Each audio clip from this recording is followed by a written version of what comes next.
The year was 2347, and Captain Nathan Cole stood at the helm of the diplomatic vessel Horizon, watching the massive space station grow larger through the viewport.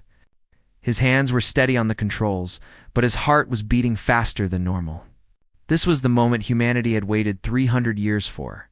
First contact had happened a century ago. But today was the day humans would finally ask to join the galactic community.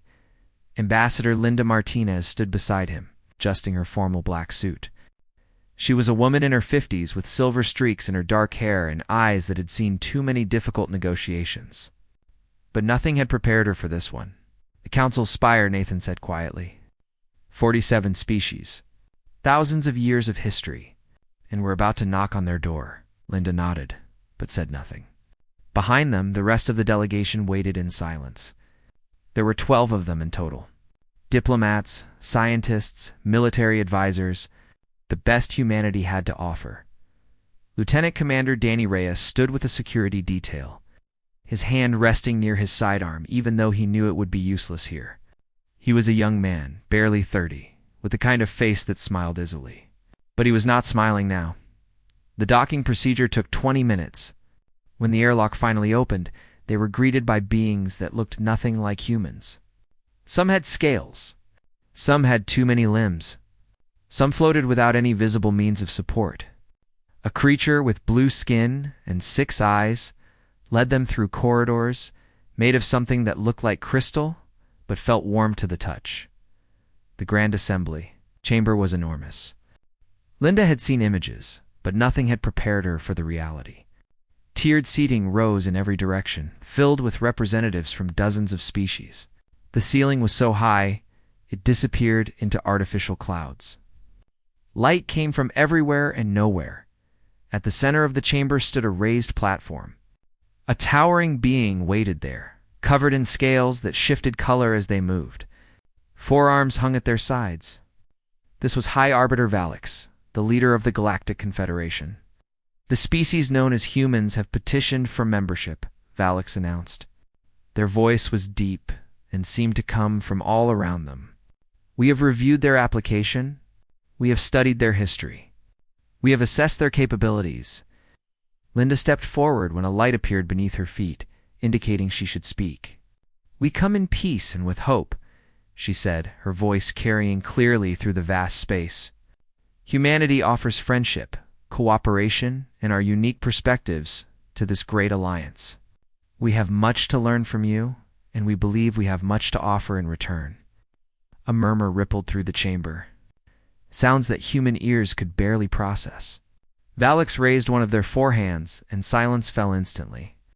The Confederation has deliberated for 7 cycles, Valix continued. Your species is young.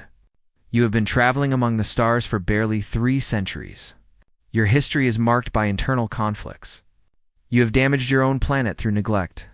You expand aggressively into new territories. Linda kept her expression neutral, but Nathan could see her shoulders tense. Furthermore, Valix said, your biology is unstable. Your lifespans are brief. Your technology, while showing some creativity, remains primitive by our standards. Danny felt anger rising in his chest. He forced himself to breathe slowly. The vote has been cast, Valix announced. 39 species voted against admission. For abstained. For voted in favor, humanity's application for membership in the Galactic Confederation is denied. The chamber erupted in sounds. Some seemed approving. Others were harder to interpret. Linda stood perfectly still, processing what she had just heard. May we know the reasoning of those who opposed us? She asked when the noise died down. A serpentine creature slithered forward from one of the lower tiers. Its scales were green and gold, and its eyes were completely black. You breed too quickly, it said through a translator device. You consume resources without thought for the future. You fight amongst yourselves over imaginary borders and meaningless differences.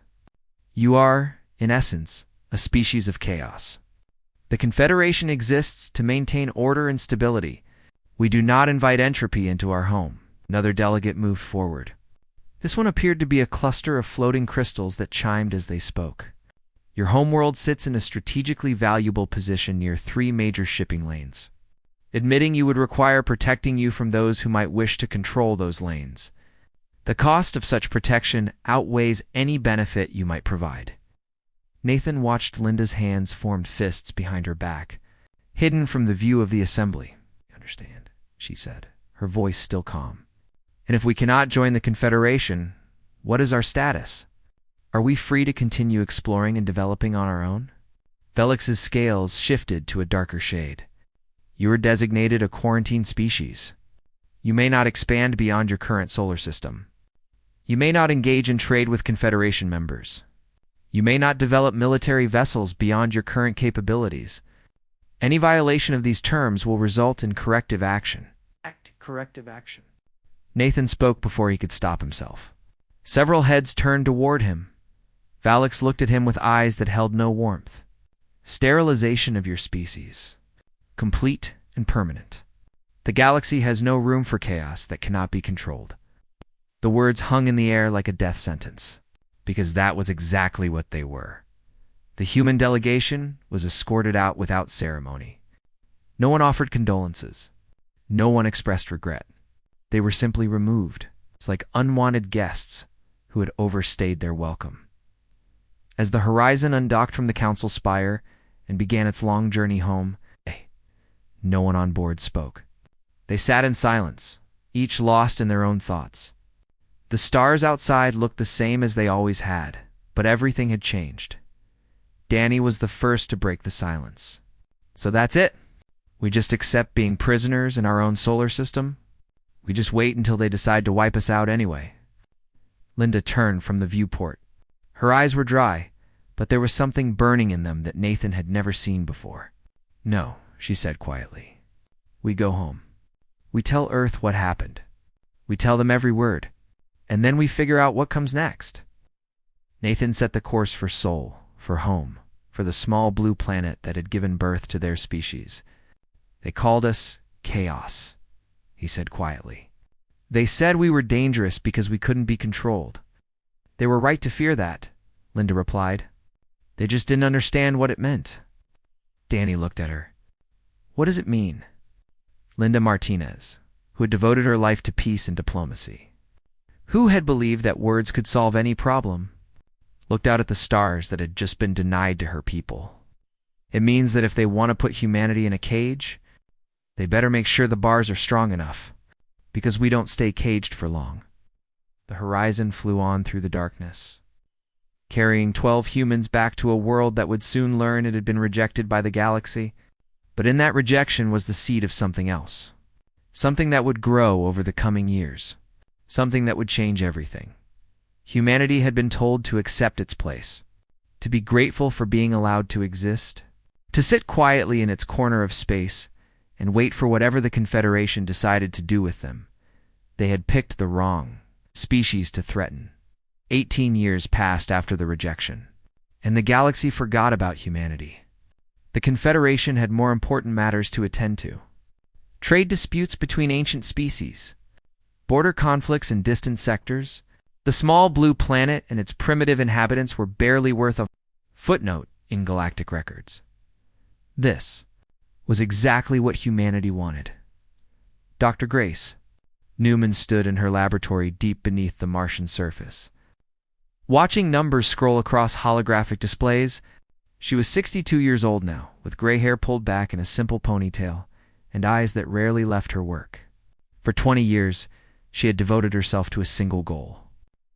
Today, that goal was finally within reach.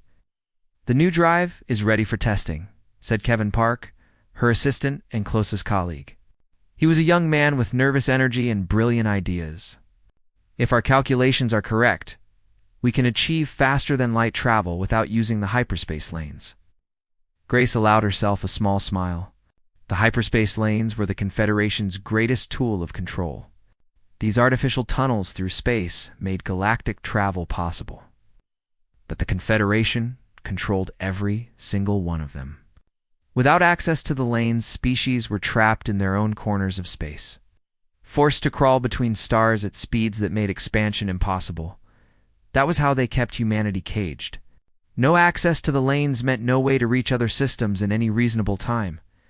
A journey that took days through a hyperspace lane would take decades without one, unless you found another way, or run the test, Grace said. 3 days later, an unmanned probe disappeared from Martian orbit. It reappeared near Alpha Centauri 4 minutes later. The readings were perfect. The drive worked. Grace sat down slowly, her legs suddenly weak. 20 years of work. 20 years of being told it was impossible. 20 years of secret funding and hidden laboratories and lies told to protect the project. "We did it," Kevin whispered. "We actually did it." Across the solar system, similar scenes were playing out. Humanity had not spent 18 years feeling sorry for itself. It had spent 18 years preparing in the orbital shipyards above Earth. Admiral Patricia Vance walked through corridors of steel and glass, inspecting the newest additions to humanity's fleet. Patricia was 65, with silver hair cut short and a posture that decades of military service had made permanent. She had been a young officer when the rejection happened. She remembered watching the broadcast with her fellow sailors, remembered the anger and the shame. She had sworn that day that if she ever had the power to do something about it, she would. "These are not the ships we showed the Confederation," she said to Commander Scott Liu, her aide. "These are not exploration vessels or cargo haulers." Scott nodded. "No, ma'am. These are warships." The ships floating in the construction bays were sleek and deadly. They carried weapons that the Confederation had never seen, powered by energy systems that human scientists had developed in secret. Each one was faster, stronger, and more dangerous than anything humanity had possessed 18 years ago. "The Confederation thinks we're contained," Patricia said. "They haven't bothered to check on us in 15 years. They assume we're still arguing among ourselves, still struggling with our primitive technology, still decades away from being any kind of threat.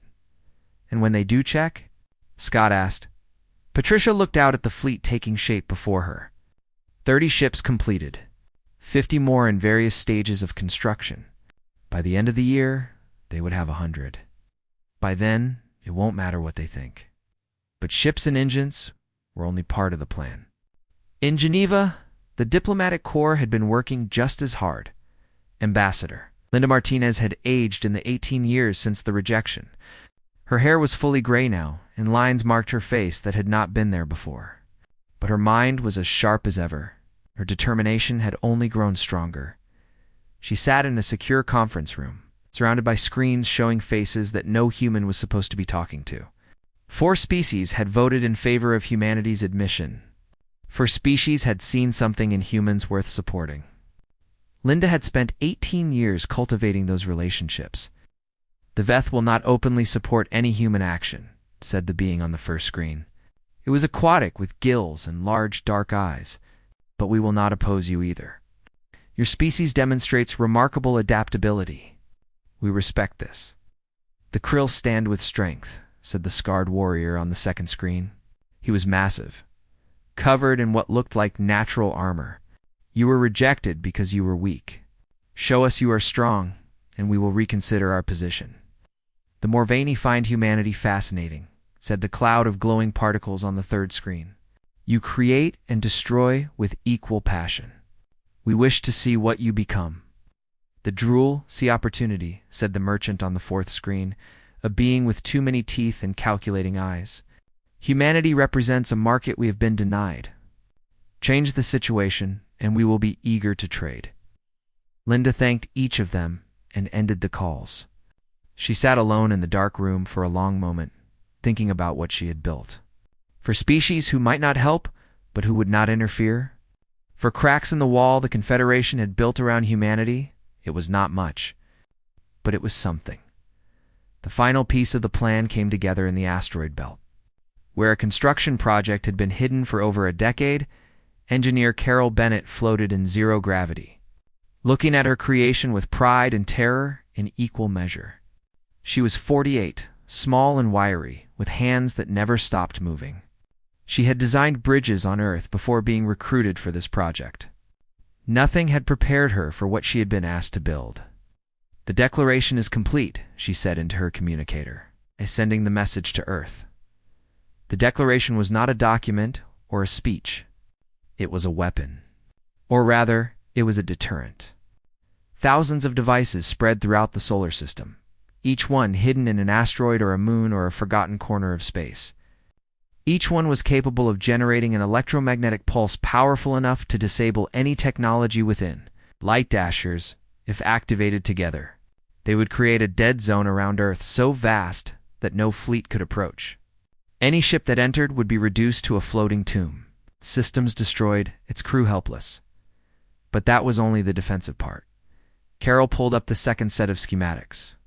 The offensive part was what made her hands shake when she thought about it too long. They try to sterilize us, she had explained to the Earth Council. We take the hyperspace lanes with us. The network can destabilize the nearest 300 lane junctions. The entire galactic economy would collapse. It would take them centuries to rebuild. It was mutually assured destruction on a scale the galaxy had never seen. If humanity died, it would not die alone. It would take the Confederation's greatest achievement with it. President Maria Santos had looked at the plans for a long time before speaking. She was a small woman with a quiet voice, but she had been elected because people trusted her to make impossible decisions. Build it, she had said, and pray we never have to use it. Now, 18 years after the rejection, humanity was finally ready. Ready to show the galaxy that it had not spent those years in quiet acceptance. Ready to prove that underestimating humans was the greatest mistake the Confederation had ever made. Ready? To make a declaration that would change everything. Grace Newman looked up from her displays on Mars. Admiral Patricia Vance stood on the bridge of her newest warship. Ambassador Linda Martinez reviewed her notes one final time. Engineer Carol Bennett ran her last diagnostic checks, and on Earth, President Maria Santos prepared to address the galaxy. The quiet years were over. The message came without warning on every frequency the Galactic Confederation used. It reached every ship, every station, every planet with a receiver. Billions of beings across thousands of worlds suddenly found themselves looking at the same face. President Maria Santos of the United Earth Government stared into the camera with calm, steady eyes. Behind her was the flag of Earth, a simple blue sphere on a field of black. She waited until the technical officers confirmed that every corner of Confederation space was receiving the transmission. Then she began to speak. Citizens of the Galactic Confederation, 18 years ago, you rejected humanity. You called us chaotic, primitive, and dangerous. You confined us to our solar system and threatened us with extinction if we dared to leave. You told us to accept our place and be grateful we were allowed to exist. High Arbiter Valak stood in their private chambers, watching the transmission with growing unease. They had dealt with rebellious species before. They had crushed uprisings and silenced dissent across the galaxy. But something about this human woman's voice made them hesitate. You were right about one thing, Maria continued. We are dangerous. But not because we are chaotic. Because we refuse to accept that anyone has the right to decide whether we live or die. Because we refuse to wait quietly for extinction. Because we are human, and humans do not give up. The transmission shifted. Images appeared showing things that should not have existed. Sleek warships that bore no resemblance to the primitive vessels humans had possessed 18 years ago. An unmanned probe disappearing and reappearing across light years in seconds. Construction projects hidden throughout the solar system. Valaks felt something they had not experienced in 3 centuries of leadership. Uncertainty. Real. Genuine uncertainty. We have developed faster than light travel, Maria said, as the images continued. Not through your hyperspace lanes. We built our own system. We can reach any star in the galaxy whenever we choose. We have built a fleet capable of defending ourselves against any force you might send. And we have created something else. Something that ensures our survival cannot be undone without consequences. The images changed again, showing schematics. They were incomplete. Deliberately so. But they showed enough. A network of devices spread throughout the solar system. Mathematical projections of their effects. The words Declaration Network appeared in the corner of the screen. If any force attempts to sterilize humanity, this network will activate. It will create a dead zone around our solar system that no ship can penetrate. But more importantly, it will destabilize the nearest 300 hyperspace lane junctions permanently. Across the galaxy, economists and military officers did rapid calculations. 300 junctions. That was a quarter of all the lanes in the core sectors. Trade would collapse. Species that depended on those lanes for food, for medicine, for basic supplies would face starvation and death. The economic damage would be measured in trillions. The recovery time would be measured in centuries. Maria Santos leaned slightly forward. What? Her eyes somehow finding every viewer who watched. We do not seek war. We have no desire to harm anyone. We seek only what you have denied us. Recognition, the right to exist, the right to trade, to explore, to grow. The same rights you extend to every other species in this galaxy. Her expression hardened, and for a moment she looked like something far more dangerous than a politician. But let me be perfectly clear. If you attempt to destroy us, you will not succeed. We will fight with everything we have. And even if you somehow manage to kill every last human, the Declaration will activate. The cost of trying will be measured in destroyed lanes, collapsed economies, and chaos that will take generations to repair. She paused, and when she spoke again, her voice was quieter but somehow more intense. You called us a species of chaos. You were afraid of what we might do if we were set loose among the stars. Remember that fear when you make your decision? Remember that chaos does not care about your rules. Chaos does not fear destruction. It adapts. It survives. It wins. The transmission ended with a single phrase displayed in every language the Confederation used. We are humanity. We are here. Deal with it. The message cut off, leaving silence across 1,000 worlds in the Council Spire. Valix immediately called an emergency session of the Grand Assembly. Representatives from every species were summoned. Dragged from their rest cycles and their business to deal with this crisis, the chamber that had rejected humanity 18 years ago now buzzed with fear and anger and confusion. No. This is clearly a bluff, declared Hierarch Zin of the Sikh's hegemony, their mandibles clicking rapidly. They cannot possibly have achieved what they claim. We should send a fleet immediately and end this threat before it grows. And if it is not a bluff, asked General Vex of the Krill. The warrior was even more scarred than he had been 18 years ago. Are you willing to sacrifice 300 hyperspace junctions to find out? Are you willing to explain to your people why trade has stopped and supplies are not arriving? The humans have given us no proof, Zin insisted. Only images that could easily be fabricated. And send scouts, suggested Sage Ellen of the Morvani. Verify their claims before taking action. This was agreed upon. 3 scout ships were dispatched to the edge of human space, ordered to observe and report, but not to engage. What they reported back changed everything. The human fleet was real. The scouts counted over 80 warships, with more under construction. Each one was larger and more advanced than anything the reports from 18 years ago had suggested. Energy readings indicated weapon systems that should not have been possible for a species at humanity's supposed level of development. More importantly, the scouts detected the FTL drive in action. A human vessel jumped from near Earth to near Neptune in less than a second, without using any hyperspace lane. The readings were unmistakable. It appears, Valix announced to the assembly, that the humans were not bluffing about their capabilities. The question now is what we do about it. The debate lasted for days. The Sikhs continued to demand immediate military action.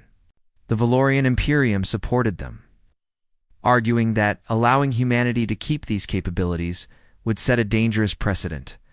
Other species were more cautious, unwilling to risk the economic devastation that the Declaration network threatened. Admiral Patricia Vance monitored everything from her command center on Earth. 3. Confederation scout vessels had appeared near Neptune and were maintaining a respectful distance. They were being watched, and they knew they were being watched. It was a careful dance. They're testing us, she said to Nathan Cole, who had been promoted to Rear Admiral in the years since the rejection. They want to see if we'll flinch. If we'll try to negotiate from weakness, Will we? Nathan asked. Patricia smiled, and there was no warmth in it. We didn't build all of this to back down now. On the 7th day of debate, the Confederation reached a decision. It was not the decision the Sikhs wanted. It was not the decision humanity had hoped for. It was something in between.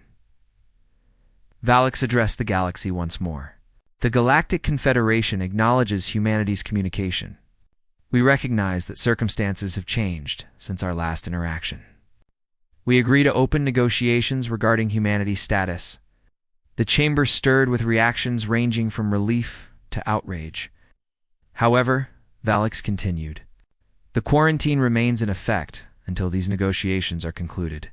Any human vessel found outside the Sol system will be treated as a hostile combatant and dealt with accordingly. A delegation will be sent to human space to discuss terms. On Earth, Maria Santos received the news with a single nod. It was not victory, not yet. But the door that had been slammed in humanity's face 18 years ago had just opened a crack. Tell the Admiral to keep the fleet ready, she told her staff. And tell Ambassador Martinez to prepare for the most important negotiation in human history.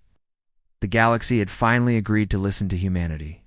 Now came the hard part, making them understand that the universe had just changed, and there was no going back. The Confederation delegation arrived 3 months after the declaration broadcast. Aboard a massive diplomatic cruiser called the Accord, it was a ship designed to impress. It's covered in gold and silver metals that caught the light of distant Sol and scattered it like jewels. 12 species had sent representatives. Some came seeking peace. Some came seeking advantage. And some came looking for any excuse to recommend destruction. Ambassador Linda Martinez watched the Accord approach from the observation deck of Ceres Station. The station had been transformed over 2 decades from a simple mining outpost into something worthy of this moment. Meeting halls with perfect acoustics. Living quarters designed to accommodate species with wildly different needs. Everything humanity could do to show it was ready to be taken seriously. They brought the Sikhs, said Nathan Cole, standing beside her. He had traded his ship's captain uniform for the dress blues of a flag officer, but he still looked uncomfortable in formal settings. In the Valorians, the 2 species most likely to argue for our destruction? I expected that, Linda replied. They also brought the Morvani and the Krill, the species most likely to argue in our favor.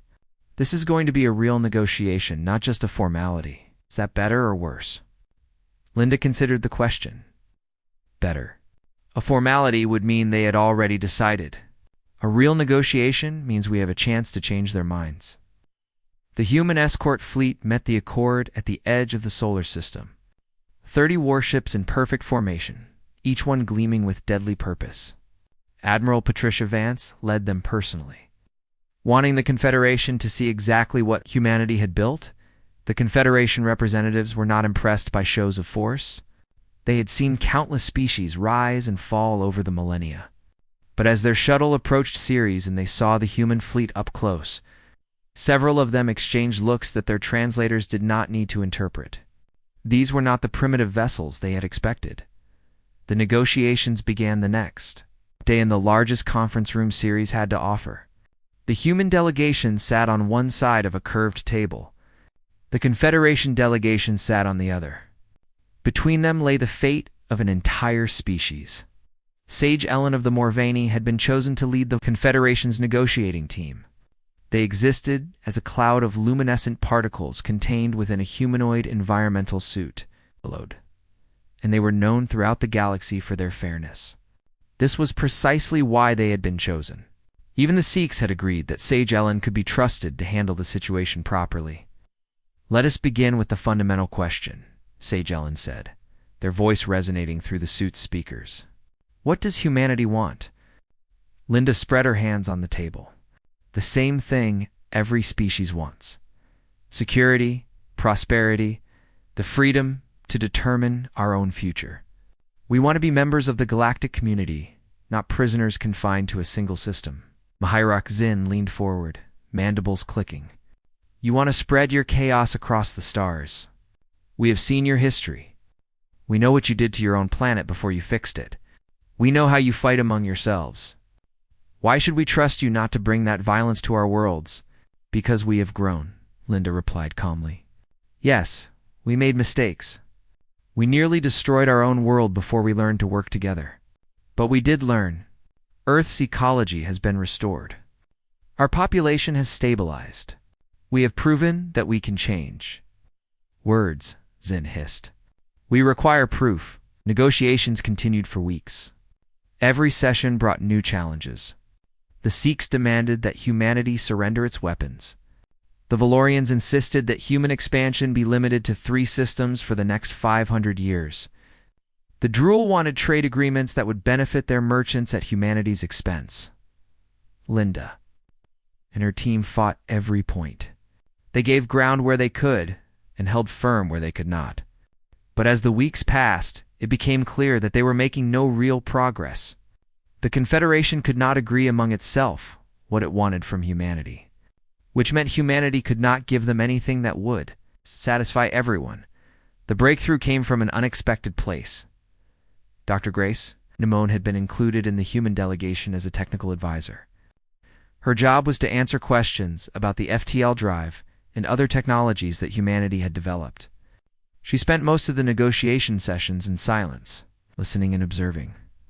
During a break in the talks, she found herself standing near the viewing windows when a young Veth approached her.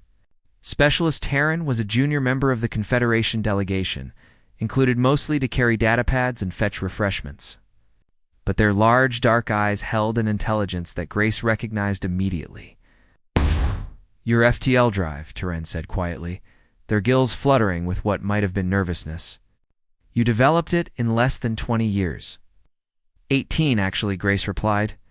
It took my species 3 centuries to achieve the same thing, and that was with help from older species who had done it before.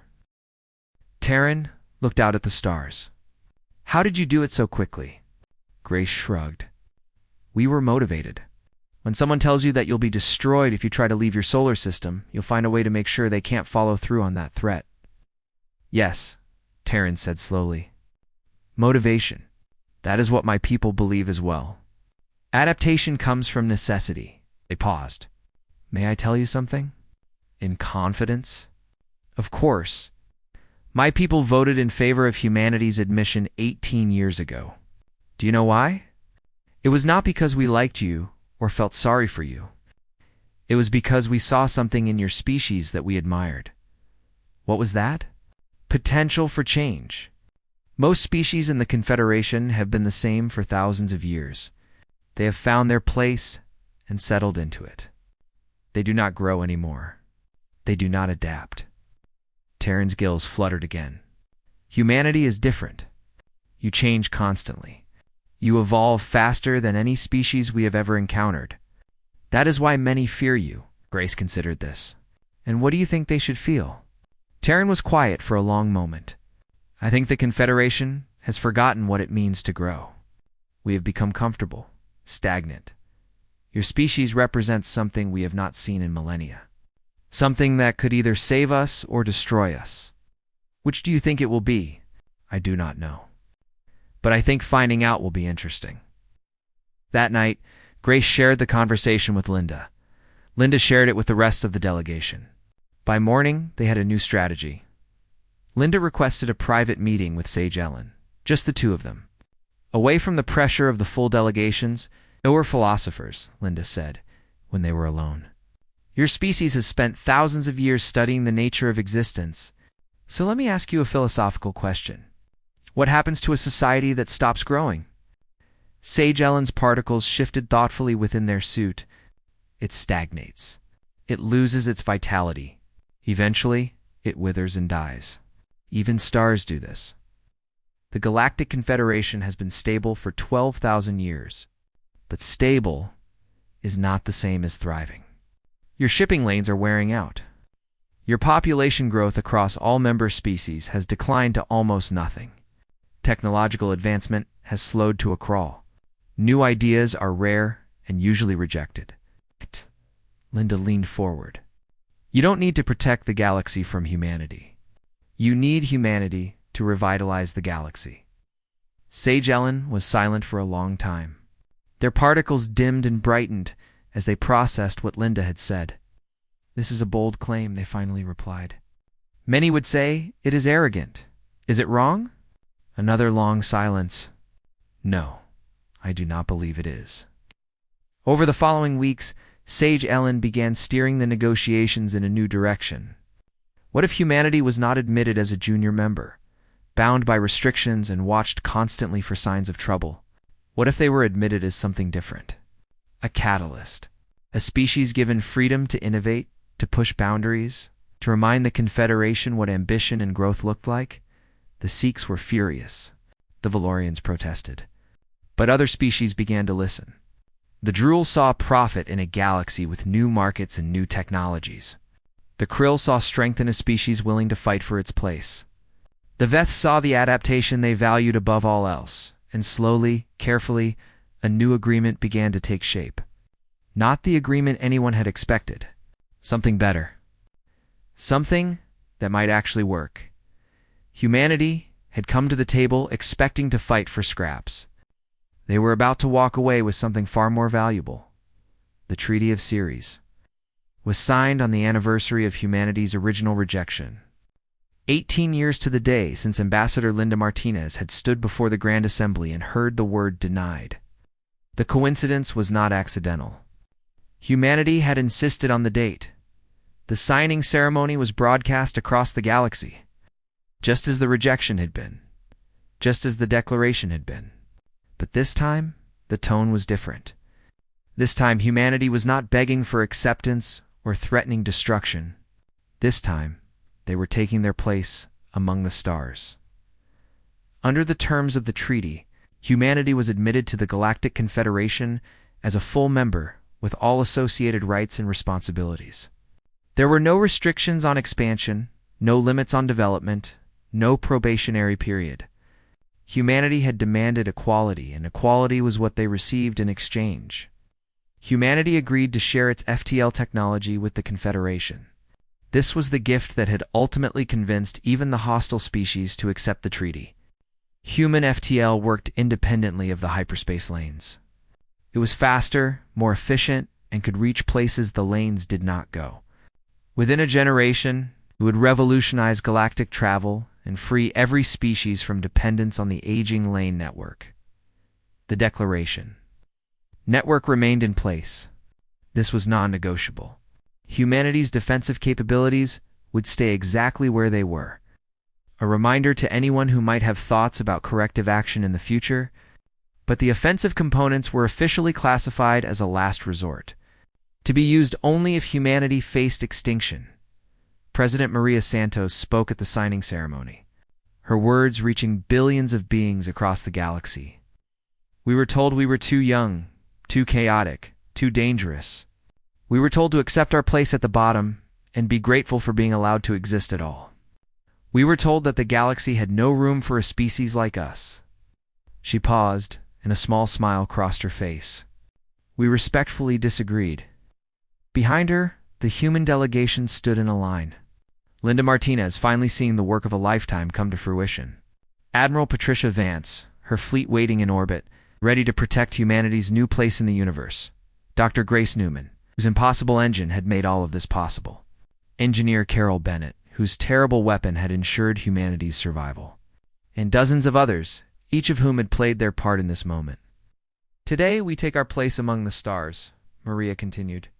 "Not because we were given permission, because we earned it, because we demanded it, because we proved that humanity will not be denied. We are here. We are staying. And this is only the beginning." The representatives from 47 species watched in silence. Some were pleased. Some were afraid. Some were simply curious to see what would happen next.